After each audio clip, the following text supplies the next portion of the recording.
Football খেলা বাংলাদেশের মানুষের অনেক আগে থেকে একটি বড় চেতনার অংশ হিসেবে ছিল। তারই ধারাবাহিকতায় বাংলাদেশে হামজা চৌধুরী আসার পর থেকে দলের মধ্যে যে ইমপ্রুভমেন্ট, নতুন রেভলিউশন যেই হয়েছে তার একটি বড় উদাহরণ হিসেবে আমরা বলতে পারি আমাদের এবং ইন্ডিয়ার বিপক্ষে জিত হাসিল করা।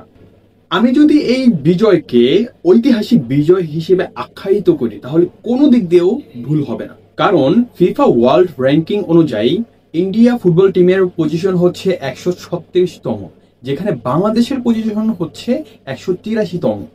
এখানে আমরা দেখতে পাচ্ছি বড় একটি গ্যাপের ব্যবধান। এছাড়াও দীর্ঘ 22 বছর পরে আমরা এই প্রথম ইন্ডিয়ার সাথে জিতেছি, তাহলে এটিকে বলাই যায় একটি হিস্টোরিক্যাল জয় ফর বাংলাদেশ ফুটবল পিপল। কিন্তু আমার ভয় হয়, কেননা এই বিজয়ে বাংলাদেশ মানুষের ফুটবল টিমের উপরে একটি বড় আশা, আকাঙ্ক্ষা, একটি বড় স্বপ্ন, এক্সপেকটেশন তৈরি হয়ে গিয়েছে তাদের উপরে। যদি কখনো টিমের খারাপ সময় আসে তখন কি বাংলাদেশি মানুষরা সেই ইচ্ছা আকাঙ্ক্ষা নিয়ে আবার খেলা দেখতে বসবে? আবার এই টিমের উপরে বিশ্বাস তাদের ফিরে আসবে? সেক্ষেত্রে আমি একটি কথা বলতে চাই, সেটা হচ্ছে হার জিত চিরদিন থাকবে। এটি খেলার একটি কঠিন সত্য যা খেলোয়াড় প্রেমীদের মানতেই হবে।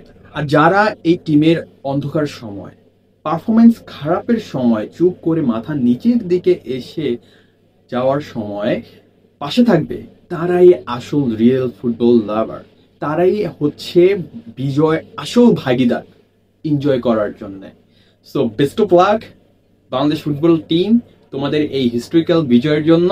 আশা করি এইভাবেই সামনের দিকে এগিয়ে যাবে।